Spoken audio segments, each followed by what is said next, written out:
प्रतिभा चंद्राच्या प्रदूषणाच्या शारीरिक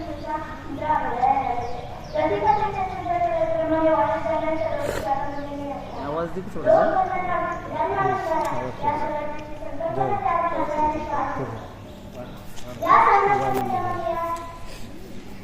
या दक्षिण देशाचे राज्य स्थापन करणाऱ्या छत्रपती शिवाजी महाराज या स्वराज्याच्या संरक्षणासाठी आंदोलनाचे बलिदान देणारे म्हणून संभाजी महाराज ज्ञान तीर्थनेश्वराच्या एका स्वराज्य केली त्या राजमार्गाचे बांधले जातात या सगळ्या महाराजांचा पाऊल करतो तर येथे जन्मलेल्या वंदनीय प्रेक्षक बाळकृष्ण शिवाजी महाराज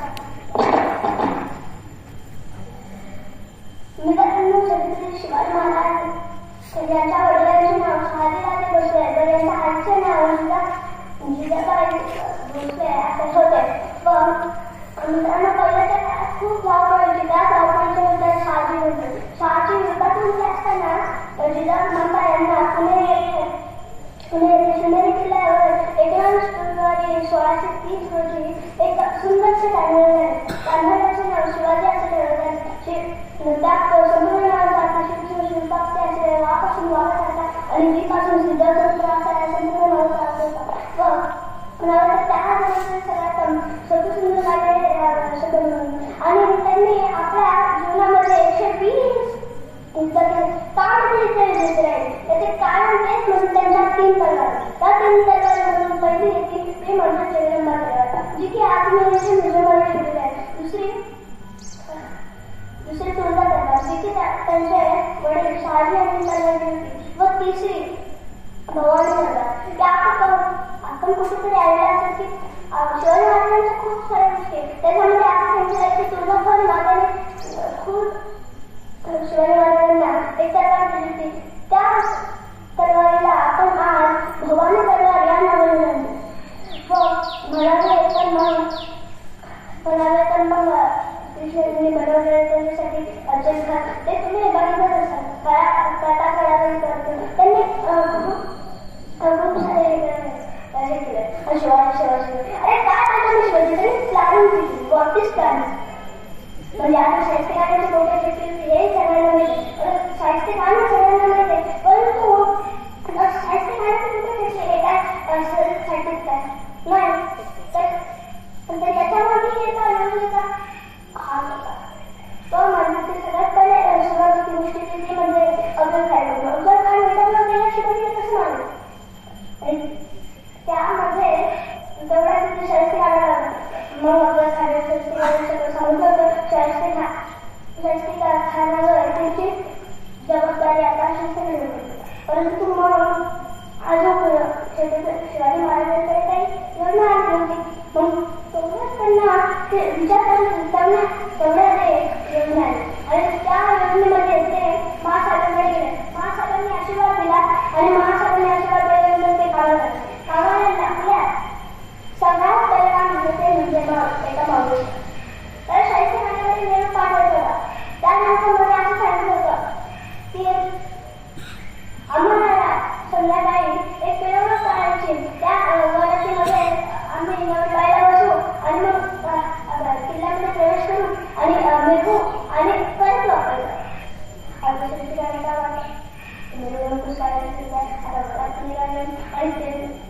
आणि त्याच्या प्रत्येक आम्ही त्यांच्यापर्यंत जाऊन शास्त्री खानाने दिली परवानगी आणि दिली परवानगी संध्याकाळी वरात नवरीबाई वरातीच्या पालखीमध्ये बसली आणि वरात निघाली ती सडकेवर गर्दी जमली वरात पाहिला आणि वरात पाहता एवढी गर्दी जमली की तिकडून वरातीला घेऊन गेलं अर्धाष्टमीवर अवघड होतं आणि त्या अवघडीच्या सडकेवर हळूहळू चालत ती वरात किल्ल्याजवळ आली किल्ल्याजवळ आल्यानंतरच नवरीबाईने प्रवेश केला आणि सगळे इकडे तिकडे पांगले आणि त्या संग्रहामध्ये नवरीबाईने आपल्यावरचा पडदा काढला आणि तो सोडले मावळ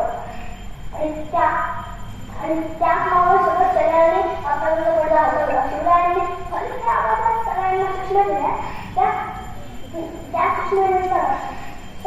त्यांनी काम केलं ते म्हणजे शिवराज सतत त्याने हलवायच्या खोलीमध्ये आल्यावर त्याच्या मागे हळूच केलं. त्याला तोंडातून सुरू केलं आणि खाली काढल्यानंतर ते पुढे चालणार तेवढा मूळ करत होते. त्यामुळे शांती खायला लागली आणि त्या क्षणी ढोलचा आवाज थांबला. आता शांती खायला काहीतरी गडबड असं वाटलं.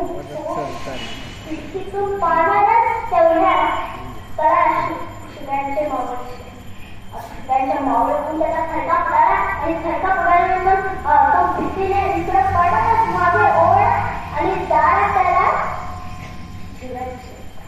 शिवराज दिसल्यानंतर अजून घाबरला आणि तिकडून खिडकीवरून झाली तर त्याचा निरोप घेतात तोपर्यंत मानवाची बोटं छाटली. आता शाळेचे काय सगळ्यांना बघितलं त्याची मानाची बोटं छाटली हे सगळ्यांना माहिती करून दिलं. परंतु याचा पलीकडचा इतिहास होणार माहिती की जेव्हा शाळेची कानाची बोटं छाटली त्यानंतर तो भाऊच वापर होता. परंतु त्यावेळेस त्याच्याकडे त्याची बहीण आल्याने म्हणाली की बहिणा माझी छोटी मेली आहे त्याची शिवाय माझी छोटी लेकरली आहे. तेव्हा आता शाळेनंतर चुप कर तुझे पता नहीं है ये सिवा किसी की उंगलियां काट सकता है, ये सिवा किसी की मुंडी काट सकता है, पर ये सिवा किसी लड़की और हाथ नहीं कर सकता. आणि हा त्या लग्नाचा महाराजांचा संघ आणि आता काय तो फक्त असं नाही चालत की असली सटवाता जयते का असली सटवाता जयते काय आणि काय तिकडे बोलले शेतकरी काय करतात आणि हे असं बघता त्याच्यापेक्षा जे खरं राष्ट्र काहीतरी परंपरा झालं ते नाही वा हे पण आता जर आपण हे करणसाठीची जनतेसाठी करतोय तर त्यापासून काहीतरी शिकवण द्या. त्या शिकवणीमधून हे करा. फक्त महाराजांची मोठ्या मोठ्या रँक आणि काय वगैरे रविश्वर म्हणा आणि त्याच्यापेक्षा मोठ्या मोठ्या रँकांपेक्षा त्यांचे विचार अंगीकार केले तर तेव्हाच ते मानवतेमध्ये हे नेहमी लक्षात कारण की आजपासून ते विचार करत आले ते फक्त थोड्याच माणसं बदलते आणि सगळ्या माणसांना गेले पाहिजे ते म्हणजे ते मानवांचे विचार आले पाहिजे आणि ते म्हणजे आज 19 फेब्रुवारी त्याचं सगळं त्याच्यामध्ये काहीतरी शिकवून घ्या आणि त्या शिकवणीमधून पुढे जायचं. हा बरं आता तुम्ही बाजारला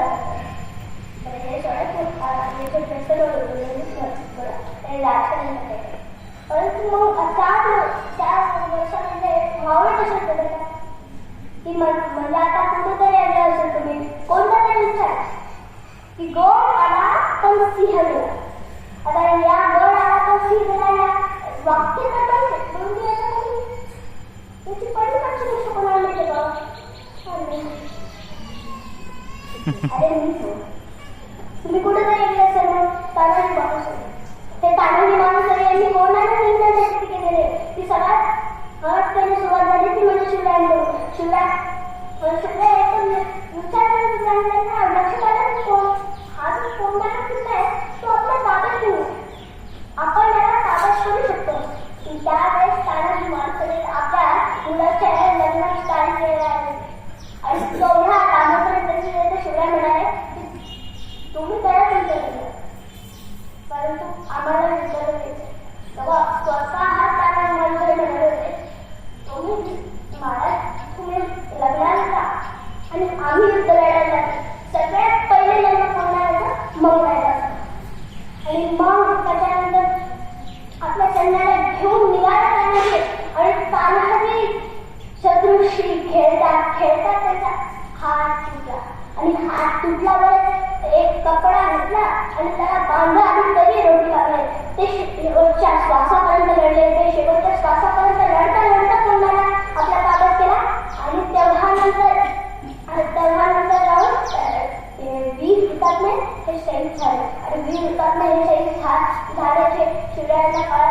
त्यांच्या तोंडातून एकच उच्चारले, गड आला पण सिंह गेला. आणि हा तो मावळा जो की आपल्याला एकमेव राजा शेतीवर करू शकतो. आता बरेच देश पण मग बाजी आता पाऊस तुम्ही बघितले की पाऊस कुठं काही नाव याचा पलीकडे पण एका सैनिकाचा हात आहे. तो म्हणजे बाजी प्रभू देशपांडे यांचा हात आहे. बाजी प्रभू देशपांडे हे पावन किंमत लढत होते. सिद्धेश्वरने वेळा घातला होता खिंडीला, तरी तोपर्यंत त्यांना कळालंच नाही की शिवराय तरी कोणी. आणि जोपर्यंत मिरवणूक चालत होती तिकडून बाजीला बोलायचं ठरलं. आणि तेव्हा बाजी म्हणाले की तुम्ही जा आणि आम्ही पुढे चालतो. परंतु पाऊस पुढे चालताना काय झालं की शिवाजी महाराज म्हणत होते की आम्ही पण लढणार, परंतु ना तिथं बाजी म्हणाले, महाराज लाख जरीच तरी मेले चालेल, परंतु लाखांचा पोशिंदा देवता करायचा आणि लाखांचा पोशिंदा देवता करायचे म्हणून तुम्ही इथून जा. तुम्हाला खरं सांगते मी हे ऐकून आता बाजी ते हे ऐकून आता मग शिवरायांना जायचं ठरलं. मग महाराज तिकडून गडावर घ्यायला निघाले. तोपर्यंत ते पावन खिंड लढवत राहिले आणि त्यांच्या शेवटचा श्वास आला. आणि शेवटचा श्वासापर्यंत लढत राहिले. शेवटच्या श्वासापर्यंत त्यांनी पावन खिंड पूर्ण चालवली आणि सिद्धेश्वरला निघून काढलं. आणि त्या सैन्यामध्ये हे बाजीचं पण झालेलं होतं की जेव्हा तुरीचा आवाज आला तेव्हा बाजीने महाराजांना शेवटचा घोडा केला आणि चित्रकाला प्रारंभ होता. हे बाजी त्यामधलं एकदम खरं होता. पण कोणतं पण दिसत तेही करतात त्यांनी नियम केलं हे लक्षात ठेवा. आणि हे बाजी आहे परंतु अजून काही सांगून त्याच्यापेक्षा कमीच आहे. परंतु मग यासाठी धनाजी तानाजी वगैरे सगळे बाजी आणि यांच्याबद्दल सांगू शकतो म्हणावं तर मग एकच म्हणून 65 किलोची तलवार वागवतो त्याचं नाव येस आहे. 2000 शत्रूशी एकटाच झुंजतो त्याचं नाव बाजी. हा तुटला तरी शत्रूशी झुंजत राहतो त्याचं नाव तानाजी.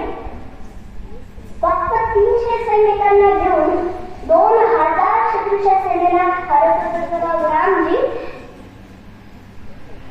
वेश बदलून शत्रूच्या घरात घुसून त्याला उंदवण्यापासून त्याचं नाव बैलजी.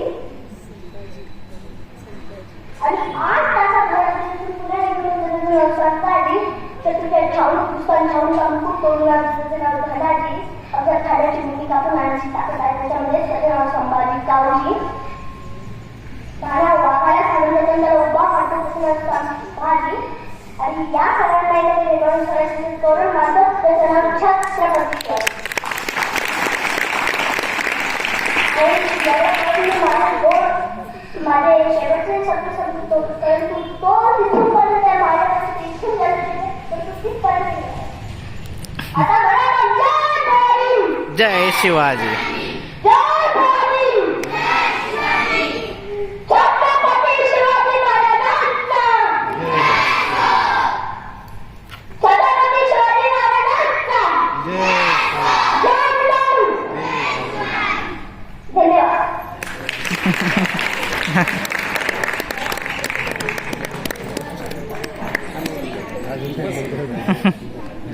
मी म्हणून म्हटलं आणि काही कीर्तनकार किंवा असं बघता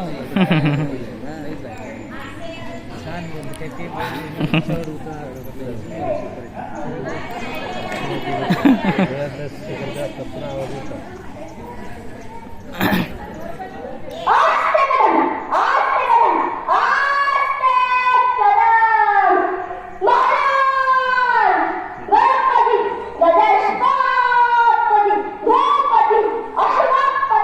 प्रजापती सुवर्ण रत्न श्रीपती